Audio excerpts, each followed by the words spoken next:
தலைமுறைகளை தாண்டி தரத்துடன் மீண்டும் தனித்துவம் நிறைந்த கடை ஜிஆர்சி ஜுவல்லர்ஸ் காஞ்சிபுரம். இது நிதியமைச்சருடைய 8வது பட்ஜெட். ஆனால் வறியவருக்கு, விவசாயிகளுக்கு, மாற்றுப்பாலினத்தவருக்கு, ஒடுக்கப்பட்டோருக்கு, சிறுபான்மையினருக்கு, மிக குறிப்பாக தமிழ்நாட்டு மக்களுக்கு இது எட்டாக்கனி budget. Water water everywhere, not a drop to drink. கால்ரேஜின் புகழ்பெற்ற வரிகள். எங்களுடைய வரியை நாங்கள் அதிகமாக வழங்குகின்றோம், எங்களுக்கு நிதியை கொடுங்கள் என்று தமிழ்நாடு கேட்பது என்பது அற்பத்தனமானது என்று சொல்லி இருக்கின்றார். அற்பத்தனமானது என்றால் தமிழ்நாட்டிற்கு PM ஸ்ரீ திட்டத்திற்கு வழங்கப்பட்ட 2152 கோடி ஒரு நிதியை பீகாருக்கும் உத்தரப்பிரதேசத்திற்கும் அனுப்பிவிட்டது அற்பத்தனமானது இல்லையா? The more you sweat in inclusive politics, the less you bleed in economic progress. Exclusive அரசியல் அப்டேட்களை தெரிந்து கொள்ள மின்னம்பலம் சேனலை சப்ஸ்கிரைப் செய்யுங்க.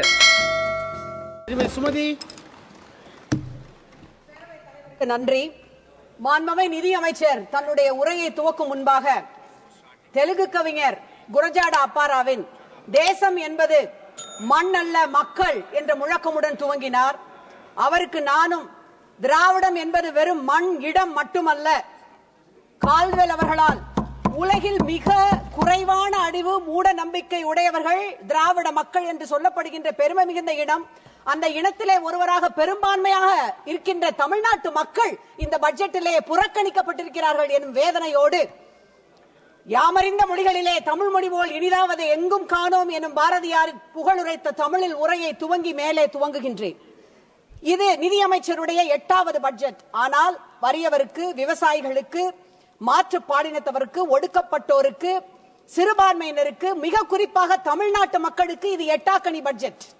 Water water everywhere, not a drop to drink. கால்ரேஜின் புகழ்பெற்ற வரிகள்.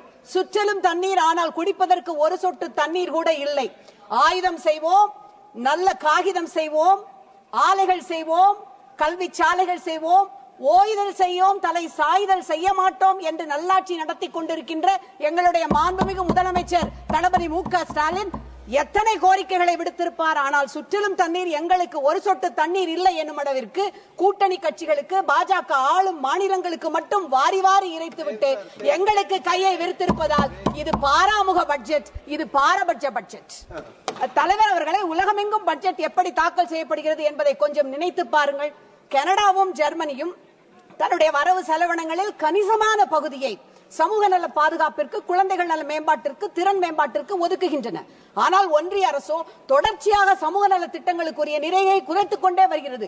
மன்ரேகா திட்டம், PM கிசான் திட்டம் என்பதை நீங்கள் எடுத்துக்கொள்ளலாம். ஆனால் பெரு நிறுவனங்களுக்கான சப்சிடியை, மானியங்களை வாரி வாரி வழங்குகின்றது.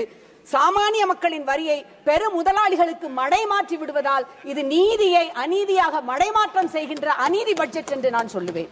Of all the countries to improve their public governance and finance, நீங்கள் எடுத்துக்கொண்டீர்கள் என்றால் புதுமையான பட்ஜெட்டை தாக்கல் செய்கின்றன. பிரேசில் தன்னுடைய நாட்டு குடிமக்களுக்கு முனிசிபாலிட்டி எக்ஸ்பென்சஸை தெரிவு செய்வதற்கான வாக்களிக்கின்ற உரிமையை அளிக்கின்றது. அவ்வகையில் அடித்தட்டு மக்களின் பங்கேற்பை இது உறுதி செய்கின்றது. எங்களுடைய முத்தமிழறிஞர் தலைவர் கலைஞர் ஒவ்வொரு முறை பட்ஜெட் தாக்கல் செய்யும் பொழுதும் சிறு குறு வியாபாரிகளை, நடைபாதை ஓர வியாபாரிகளை அழைத்து பேசி பட்ஜெட்டை முடிவு செய்ததை நான் இங்கே நினைக்கின்றேன். விவசாயிகளுக்கு என்று தனியாக ஒரு பட்ஜெட்டை எங்களுடைய மாநில முதலமைச்சர் M.K. ஸ்டாலின் அவர்கள் தருகின்றார். அவரை நன்றியோடு நான் இங்கே நினைவு கூறுகின்றேன். அது போகட்டும், நீங்கள் நியூசிலாந்துக்கு வாருங்கள், மக்கள் நல பட்ஜெட். அதற்கு அடுத்து நீங்கள் நார்வேக்கு வந்தீர்கள் என்றால் சுற்றுச்சூழல், செயல்திறன் அடிப்படையிலான பட்ஜெட். நெதர்லாண்ட்ஸோ என்ன செய்கிறது என்றால் அவுட்கம் பேஸ்ட் பட்ஜெட். அதாவது உங்களுடைய பொறுப்புக்கூறல், ரெஸ்பான்சிபிலிட்டியை உறுதி செய்து உங்களுடைய செயல்திறனுக்கு ஏற்ப நிதியை வழங்குவது, உரிமையோடு நிதியை கேட்டு பெறுவது. சமீபத்திலே ஒன்றிய அமைச்சர் ஒருவர் எங்களுடைய வரியை நாங்கள் அதிகமாக வழங்குகின்றோம், எங்களுக்கு நிதியை கொடுங்கள் என்று தமிழ்நாடு கேட்பது என்பது அற்பத்தனமானது என்று சொல்லி இருக்கின்றார். அற்பத்தனமானது என்றால் தமிழ்நாட்டிற்கு PM ஸ்ரீ திட்டத்திற்கு வழங்கப்பட்ட 2152 கோடி ஒரு நிதியை பீகாருக்கும் உத்தரப்பிரதேசத்திற்கும் அனுப்பிவிட்டது அற்பத்தனமானது இல்லையா? அதை நாங்கள் அவர்களிடம் கேட்க மாட்டோமா? நினைத்து பாருங்கள். நீங்கள் எப்பொழுது பார்த்தாலும் சரி, பீகாருக்கு வழங்குங்கள், எங்களுக்கு அதிலே மாற்று கருத்து இல்லை. பீகாரிலே வெள்ளம் ஏற்பட்ட பொழுது 2008ஆம் ஆண்டு அப்பொழுதைய முதலமைச்சராக இருந்த எங்களுடைய டாக்டர் கலைஞர் தான் பீகாருக்கு 10 கோடி ரூபாய் வெள்ள நிவாரண நிதியாக அனுப்பி வைத்தார். அந்த மாநிலமும் அவர் இறந்த பொழுது துக்கம் அனுஷ்டித்தது. அதிலே மாற்று கருத்து இல்லை. ஆனால் சென்ற நிதிநிலை அறிக்கையிலே 60,000 ரூபாய் வழங்கிவிட்டு இப்பொழுது மக்கானா போர்ட், அவர்களுக்கு IIT பாட்னா, அது மட்டுமல்ல கோஸ்லா டிக்கெட் என்று ஏகப்பட்ட திட்டங்கள். எங்களுடைய விவசாயிகள் மட்டும் முன்னேற வேண்டாமா? தலைவர் அவர்களே, ஒதுக்கப்பட்ட நேரம் இன்னமும் கூட கொஞ்சம் இருக்கின்றது. நினைத்து பாருங்கள், மகாராஷ்டிராவிற்கு 39,000 கோடி. ஆனால் எங்களுக்கு என்று ஒதுக்கப்பட்ட எந்த விதமான பெரிய அறிவிப்புகள் எதுவும் இந்த திட்டத்திலே கிடையவே கிடையாது. தமிழின் தொன்மையை இரும்பின் தொன்மை கொண்டு அறிவித்திருக்கின்றார் எங்களுடைய முதலமைச்சர். ஆனால் தமிழுக்கு என்று போன இதிலே 22 கோடி, இப்பொழுது ஹிந்திக்கு 1000 கோடி ரூபாய்க்கு மேல் ஒதுக்கிவிட்டு 84 கோடி தான். அன்பிற்குரிய பேரவை தலைவர் அவர்களே, இவர்களுடைய எக்கனாமிக் சர்வேயை எடுத்துக் கொள்ளுங்கள். தமிழ்நாடு 56% தேசிய ஜிடிபியை விட அதிகம் என்று சொல்லுகின்றது. தமிழ்நாடு 9% ஜிடிபிக்கு பங்களிக்கிறது என்று சொல்லுகின்றது. கல்வி, மருத்துவம் 2 minutes, கல்வி, மருத்துவம் அனைத்து துறைகளிலும் தரவரிசை பட்டியலிலே தமிழ்நாடு முதல் இடத்தில் 3 இடங்களில் வகிக்கின்றது. வஞ்சித்தால் எப்படி நியாயம்? உங்களுடைய எக்கனாமிக் சர்வேயினுடைய பிரிஃபேஸில் ஸ்பார்டன்ஸ் என்று சொல்லப்படுகின்ற வீரர்களுடைய ஒரு கொட்டேஷனை அரசு பரிந்திருக்கின்றது. அது என்னவென்றால், the more you sweat for peace, the less you bleed in war.